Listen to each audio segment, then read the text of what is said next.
Hey guys, and welcome back to the Interceptor. We are here with Alliance Wars Season 26, the first war. We are back with Season Wars. This is actually right here, this Havok. This is the second fight of my war. I actually forgot to record the Annihlus fight, and then typically, like, probably half the time in between fights, I'll just, like, swipe up and down on my screen to make sure I'm recording, and I actually realized that after the Annihlus fight, I was not recording, and I took this fight at the same time. So I am just going to, so we're just going to tell you how that went. So I took Annihlus on Path 4, Section 1. The first node was empty, and then the second node was a rank 3 6-star Annihlus. And the node was long distance relationship, and then the one where if you get 3 debuffs on yourself, the opponent gains a permanent passive fury, which either doubles or triples their attack. I think it's triples, but I'm probably wrong. It's probably doubles. And I played the fight pretty much perfectly, and then right at the end, I took two hits. I took a medium and a light, and they both crit. And with that fury, that pushed me down to about 55-60%.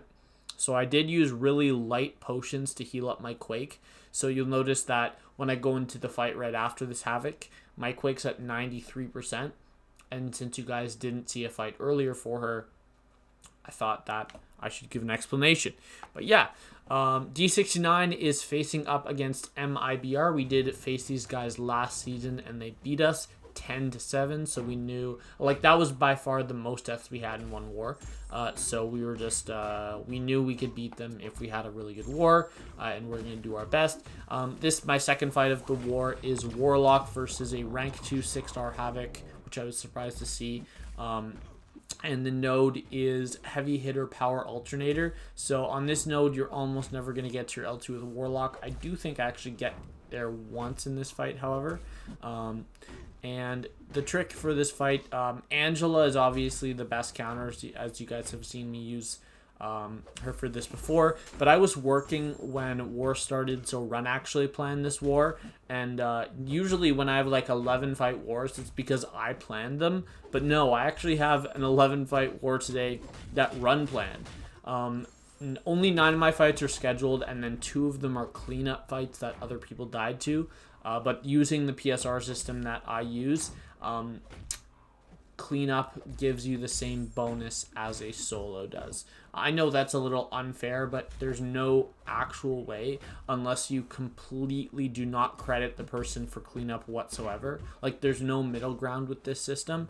But yeah, this fight goes pretty well. There is a while where Havok's just really, really annoying, spamming heavies, and then right here I realized, oh, I was just getting to an L2, it got power drained, I would have thrown it, and I'm dexing in the corner a little bit. Still dexing in the corner, and then right here I'm going to hit a reparry. When you're facing Havok, it doesn't actually matter whether his second hit is a light attack or a medium, because if it's a light attack, he gets stunned, and if it's a medium attack, he ends his combo into your block, and you can just hit into him.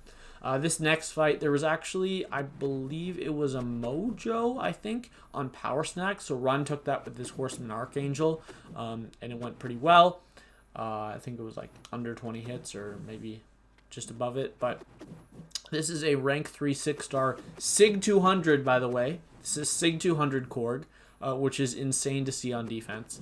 But yeah, this is Sig 200. 6-star rank 3 Korg on Mixed Master. You guys have seen me take this so many fights. But yeah, as you notice, my health was at 93% going into the fight. So that is the reason, because of the Annihlus thing. And this is a really, really easy fight. It's a little long. This fight's usually going to take around 3 minutes. And for this fight, I only used 10% health, 10% attack, or sorry, 15% attack, and then a 10% green boost. But if I were to take this in a serious war, I'd probably use a 20% green boost just to be a little safer. But yeah, that is why my PI is super, super low. But this is a perfect fight. I think I let off one heavy attack right at the end because I think it'll kill, and it doesn't. And then I just end up quaking the last cycle anyways. So since it is like an intentional thing that does not actually carry any risk when it's not either a power gain champion or it's not going to push Korg to a special one, it doesn't actually matter. Yeah, right there. So I'd say this was a perfect fight. This is how you want to play it. So 3 minutes, 15 seconds, really not that bad. Now we'll go into a rank 3 6-star Doctor Doom, and this is by far the fastest fight. Actually, no, this is not the fastest fight. This is the second fastest fight of the war, but I do understand the logic behind placing him here. Doom or Quake are the two most common counters to take EMP modification, and what was I going to say? Sorry. And I guess Doom sort of counters using Doom here because he's shock immune, but I think you could probably still get away with using Doom for this fight, so whatever. Quake is by far the best option, though. It's a science champion. It's a wasted rank 3 Doom, who actually doesn't have that many nodes on the current map that he's that good on.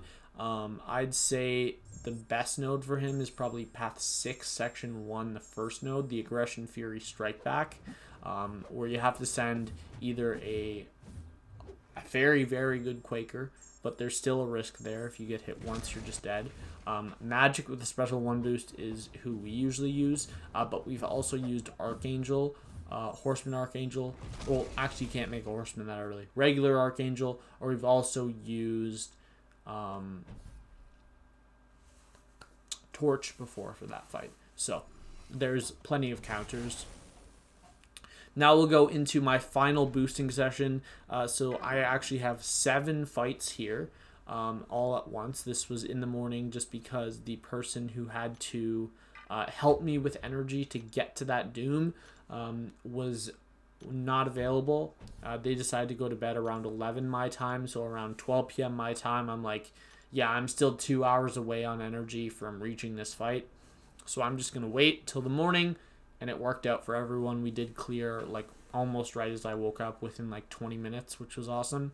And yeah, I'm boosting up really, really big because I do not want to die. I don't think I use any boosts here. Yeah, I don't. I'm actually going to use one of the class boosts later on, but it was one of the fights that I'm cleaning up for, so I didn't actually know at this point that I was taking it.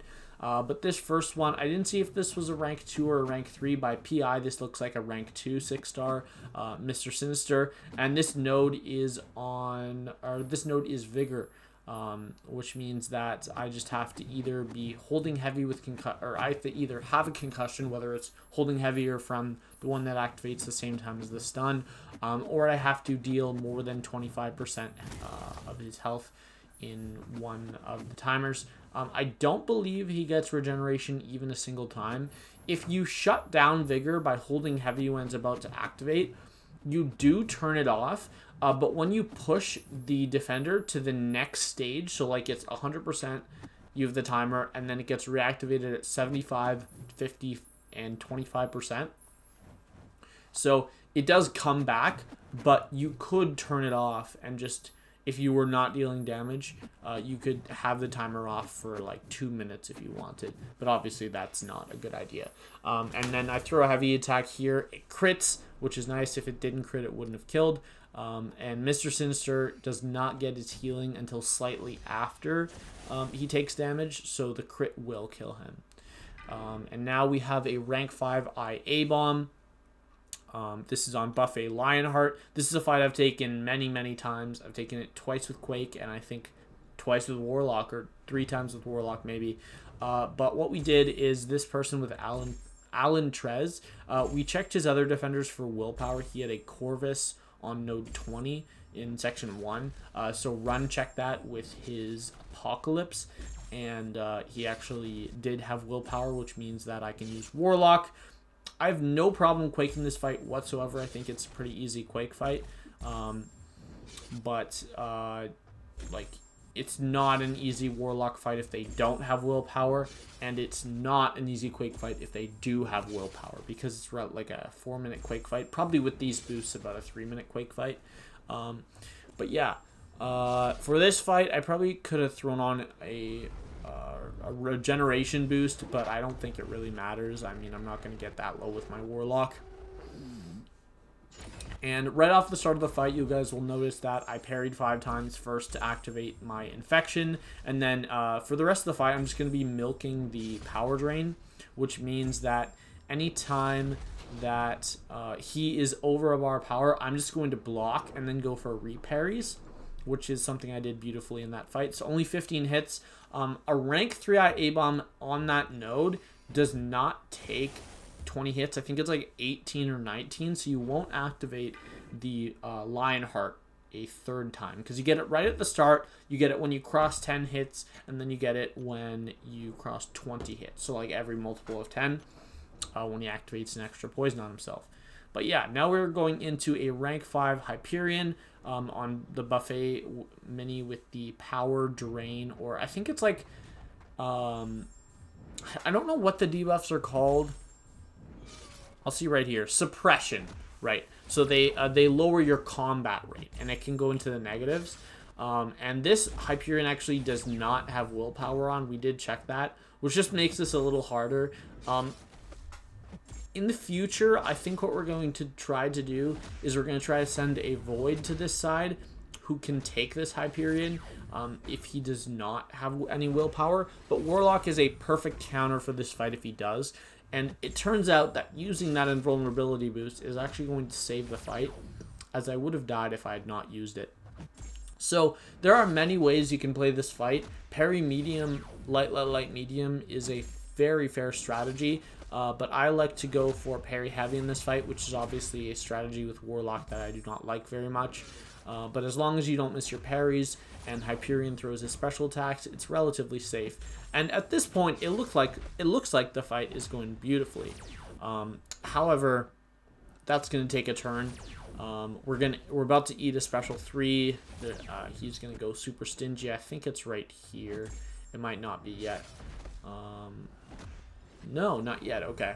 But we are going to eat a special 3 in this fight, but luckily I do have my invulnerability charges left right here. Okay, he's just not going to throw it. I give him a few chances, and then I just throw a heavy. I'm like, okay, he's at 11%. How bad could this really get? And you're about to see how bad this could really get, because when Hyperion throws a special 3, you're stuck in your corner, whereas normal champions have you in like the middle of the map. No, you're all the way in your corner, and he's using heavy attacks. I'm like, okay, I'm going to eat some heavy attacks. At this point, 9 hits taken.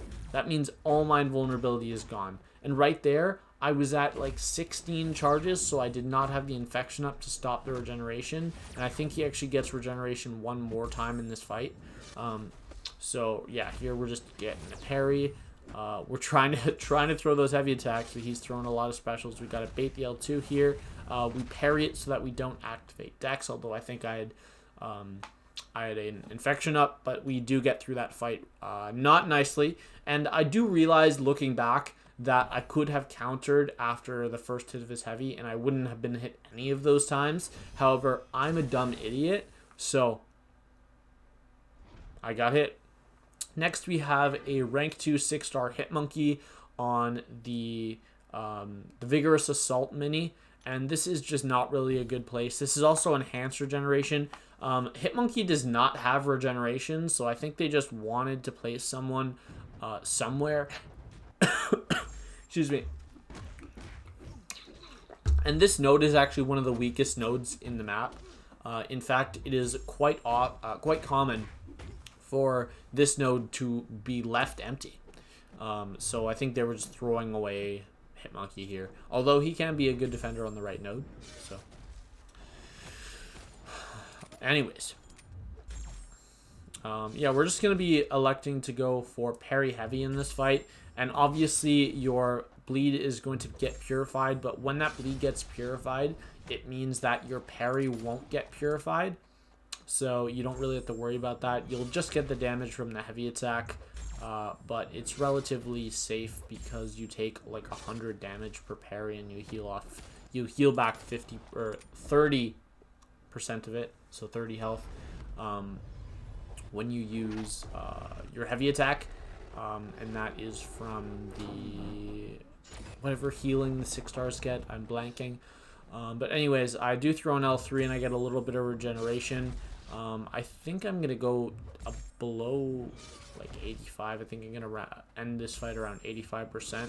So it's a pretty decent fight. And this is Warlock's last fight, no matter what. Like, he's not back up for anything. I did have an idea. There was a fight that I was scheduled to use Falcon for that I was wondering if Warlock would be better. But that would require me changing my defensive mastery to put on Resonate. So I just didn't really want to do that. I knew Warlock would be completely fine. And then right here, I'm going to throw off my L2.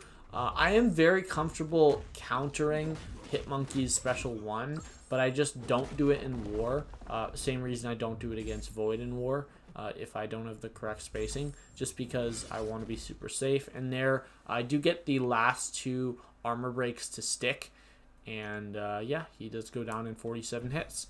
So now I had that guy taking, well, had that guy taking Killmonger with Namor, and he was actually at almost full health.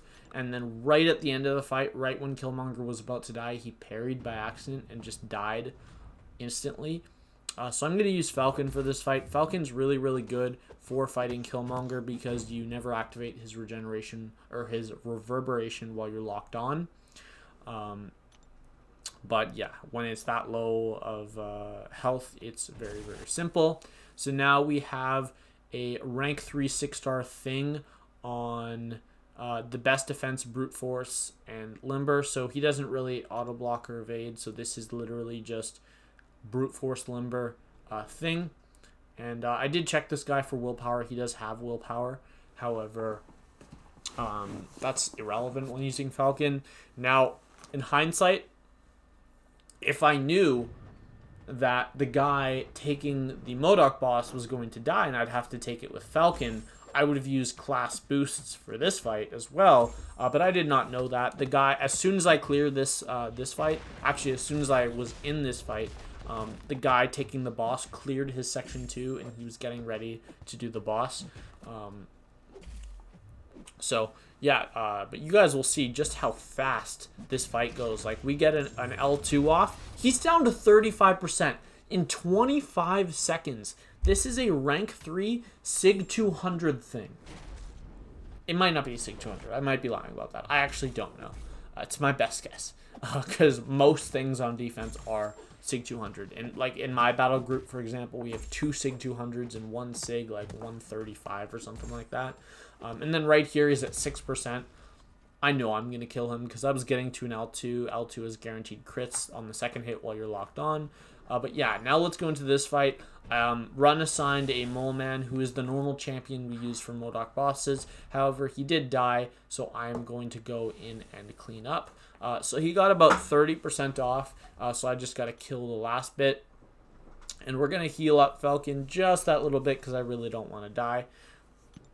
And we're also going to throw on the tech boosts. Or sorry, tech, wow. We're going to throw on the skill power boost. So the 12% attack and the 200% power back. It's actually not going to matter in this fight because I think I only get off 1 special 2. But so that was a waste. But I was just trying to be safe. Throw in an extra 15% lesser health boost, just because my boosts had expired from when I took my fights, my thing fight. I think it was about 5 minutes later. So my health boost had just expired. And we throw in a regeneration boost there, just to deal with the block damage at the beginning of the fight. I have taken a rank 5 Modok on Stunning Reflection. And this is basically the same fight, except that you can't parry in that fight, and you can re-parry in this fight to reduce block damage. But as long as we just bait special 1s, we watch out for him auto-blocking us. So with the way Modok works, he has plus 25% ability accuracy, so you only have a 75% chance to have your hit connect the first hit, or a 25% chance for it to be auto blocked. So you just gotta worry. You just gotta look out. Wow, I cannot speak English. You just got to look out for that first hit being auto-blocked, and if it's not, then you're very safe to finish your combo. Right here, I knew his auto-block was going to come back, and I didn't want to risk him auto-blocking the last hit of my combo. But here I get to my L2. I know the auto-block's not coming back. We actually trigger protection, parry the first hit of his L1. Oh my god, that was dumb. Parry the first hit of his L1, like I was saying, and then we took the last 2 hits of the L1 to the face. But right there, since we triggered protect, I got an intercept while my locked on was down, so we were waiting. And then here, I think I'm gonna throw an L1. Yeah, that was 2 times in a row, by the way. He auto blocked me with a 25% chance, so that was pretty funny. But the L1's doing quite a lot of damage, 1,074 per bleed per tick, which is 21, almost 2150, like 2148 per bleed, so that's 6,000 damage from bleeds per second. It's pretty nice bleed damage, and then we do finish it up. So unfortunately, we did lose to MIBR with a score of 9-3, and yeah, if I pause it right there, you guys can see it on this screen. It says that #1 MVP was Sam VDH, even though I played this whole war as Interceptor. I actually changed the name on my account right before war ended, like literally 45 minutes before war ended is when I changed it. So on my war fights, it's gonna say my name's Interceptor, but on the results or the results of the war, it's gonna say Sam VDH. But yeah, we did have 11 attacker kills today, which was really cool. I did press play on the video, so I'm not really sure what's going on. There we go. So 11 attacker kills, no defender kills, unfortunately, but only 3 people in the whole alliance got defender kills, so I'm not really surprised. Good job to Rick, and I'm going to feel bad if I don't shout out the other person. Mad Cat, right, I just didn't see who it was on the other MVP spots. BG1 had a little of an off war with 4 deaths. BG2 had 4 deaths, and then BG3 had 1. So 9 deaths. I mean, it's better than our 10 deaths the last time we saw them. If we knew that if we thought we had a chance to win this war, we probably would have been somewhere around 5-6 deaths. But we definitely gave up a few deaths we would never give up in normal wars. But yeah, that's going to be it for Alliance War Season 26, #1, D69 versus MIBR. They did take home the win, so good for them. Our war record this season is at 0-1. Death total 0. I mean, it's only war 1, so I hope so. We took 11 fights this war, so 100% PSR this season. And carrying over the 52 from last season, our deathless streak is at 63, which means that somewhere around war 5, war 6 is when we should hit that 100 streak, as long as I don't die before then. But yeah, that is going to be it. I hope you guys enjoyed, and I will see you in the next video. Bye.